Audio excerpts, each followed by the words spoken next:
Welcome back, everyone, to another episode of Doc and the Poet.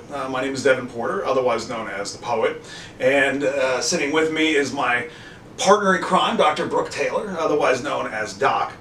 And yeah, we've done our introduction video, and we've gotten a couple of videos under our belt, and so now we want to start digging in a little bit into the kind of the meat of what eventually will, sort of become the show. And so the title of today's episode is, what does the American dream mean to you?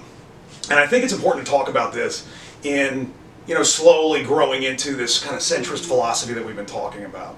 And, I think it's important to discuss, this concept of the American dream because it lends itself to so many different parts of this large conversation that's happening, or debate, or whatever you want to call it. I don't know, I'm not sure you could call it a national conversation at this point.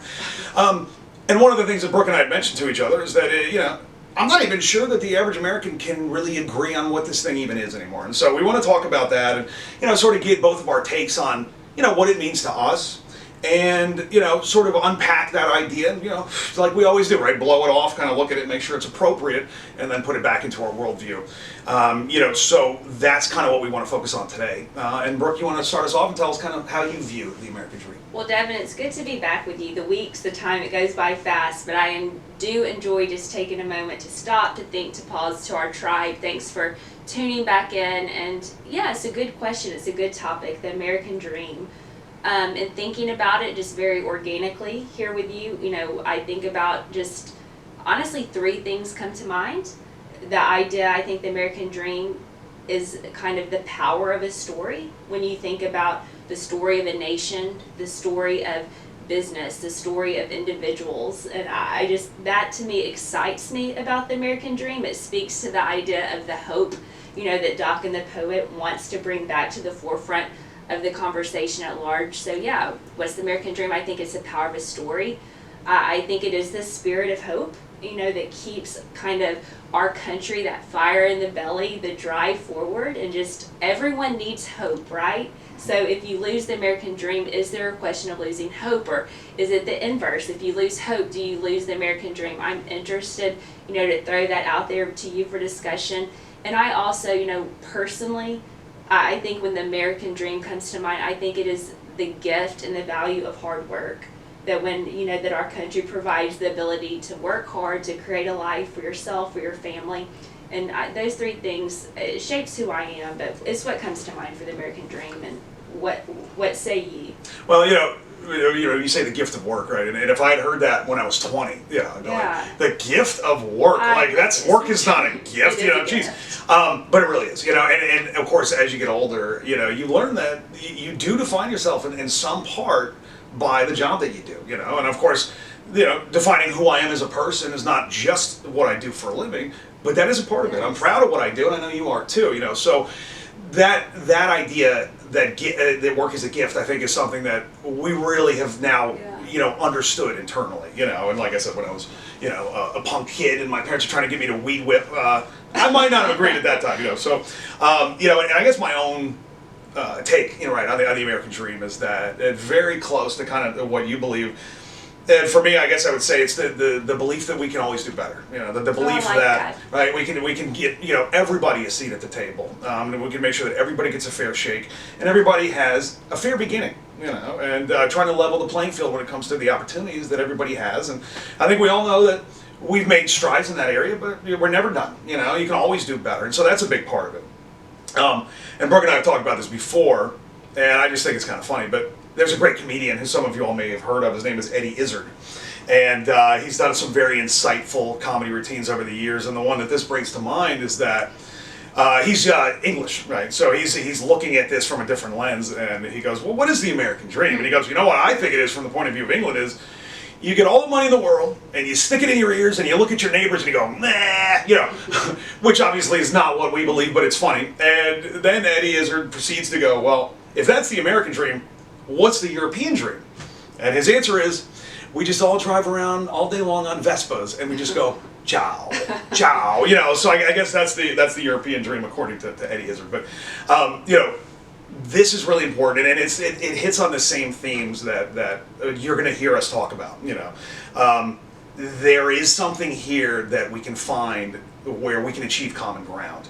And we're going to need your all's help. We're going to want you all to help us define this, because what we have said, I think, is a very good starting point, but we want to make sure that everybody feels like they have a stake in this, and that we may expand the definition of this based on, feedback and commentary that we get from you all, so that's important.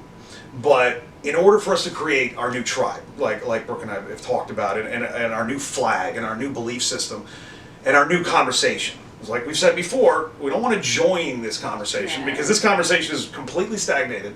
Agreed. Both sides are completely It's entrenched. unhelpful. It's not helpful, and it's not good faith. Yeah. And then Brooke and I really believe that we are approaching this conversation with good faith. We want to listen to what everybody has to say, and we want to come up with something that everybody can live with. And that's an important phrase, right? Because I think winning, right? Everybody seems to always talk about winning. Yeah, I think it's when we think about what you just described, what we're doing and bringing just very much in the public space now with these ideas, and we think about, the American dream and listening to you talk. Yeah, I mean, how you see all of, life as a dream when you're 20 versus as you mature through the different, stages and phases. I think it's just having a vision, right? If you lose just this vision of what you're working towards, what you believe in, what are foundational, it does create kind of this toxic divide. But to sit down to think about it, it's helpful. But for the American dream, it's something I would say, just very strongly convicted, it's something we can never lose. I mean, it's something, a dream, a vision, a story, a narrative, your belief, just to be able to sit down and talk about it. And even if it's with us, we welcome comments. You'll see on our YouTube channel, docandthepoet@gmail.com. We welcome questions. We welcome feedback in the comments. But honestly, sit down with your loved ones and your family and your friends and have these discussions as well, and see how that shapes maybe the environment within your home, within your workplace, within your peer group, and just be a part of the tribe, be a part of the solution and not the problem. That brings up an interesting point, is that the idea that we are slowly going to introduce of our centrist philosophy, and we're going to call this political and cultural philosophy practical centrism. And this is going to serve a lot of purposes, but one purpose I think it's going to serve is going to allow you to have better conversations with people. Yes. I mean, think about it, we've been torn apart in every way that you can imagine. Men versus women, everybody versus everybody, and there's so much common ground that we can find.